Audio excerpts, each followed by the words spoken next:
बर' फरायसा आफादनि खुंगा 52थि बोसोरसालिया जथुमाखौ गाजा गोमजायै खुंफुंनो बे समनिफ्रायनो आबुङैनो लाहार फाहार जानाया सोलिगासिनो दं।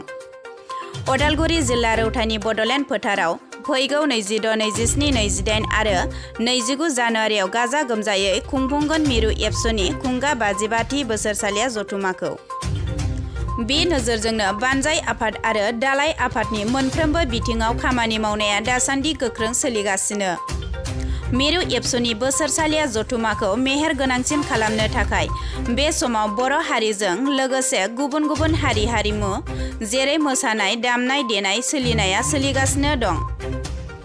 थारैनो मख'नाया गोनांथारदि मिरु एबसुनि बोसोरसालिया जथुमायाव दिन्थिफुंनो थाखाय बे समाव लाइमोन हिन्जावसाफोरा मोसाग्लायनायजों लोगोसे सिफुं दल दामनायजों ओनसोलखौ रिंखांहोदों।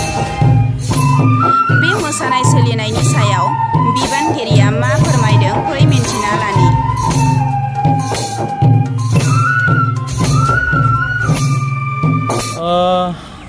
दुलाराय बर' फरायसा आफादनि 52थि बोसोरसालिया जथुमा बियो रौतानि बड'लेण्ड फोथाराव जानो थांगासिनो दङ 26, 27, 28, 29 जानुवारि खालाराव।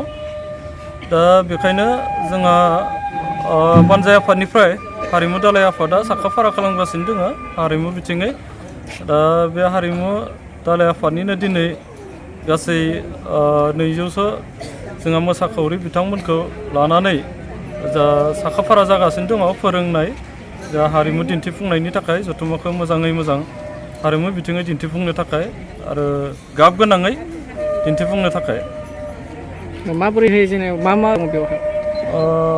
जोंहा माबाया हारिमु दालाय आफादा गुबुन गुबुन दोरोङारि बर'नि दोरोङारि मोसानाय आयदाफोरखौ साखाफारा खालामगासिनो दङ। जे बागुरुम्बा मोसानायनिफ्राय लानानै दावस्रि देलाय मोसानाय बा ट्रेडिसनेल जिफोर आइजेंफोर लानानै मोसानाय, दाहाल थुंग्रि लाना मोसानाय, जेखाइ लानानै ना गुरनाय मोसानाय बायदि बिथिंनि दोरोङारि हारिमु मोसानाय आयदाखौ सोलोंगासिनो दङ। बेजों लोगोसे जोंहा नसुंसे हादर भुटान रायजोनिफ्रायबो जोङो मोसाखावरि बिथांमोनखौ हांख्रायदों। लोगोसे अरुणाचल रायजोनिफ्रायबो जोङो मोसाखावरि हान्जा हांख्रायनाय जादों आरो जोंनि आसामनि नसुंसे रायजो मणिपुर रायजोनिफ्रायबो मोसाखावरि हान्जा जोङो हांख्रायनाय जादों। दा बेनि गेजेरजोंनो लोगोसे जोङो आसामाव थानाय गुबुन गुबुन हारि हारिसाफोरनि दोरोङारि मोसानाय हान्जा बिथांमोनखौबो जों खावलायनाय जादों। दङ दा बे जथुमानि थाखाय 52थि जथुमानि थाखाय जोंहा दा बे हारिमु बिथिङै जोंहा बुंनो थाङोब्ला 50 जौखोन्दोनि गोबांसिन आवगायबाय जोंनि हारिमु बिथिङै।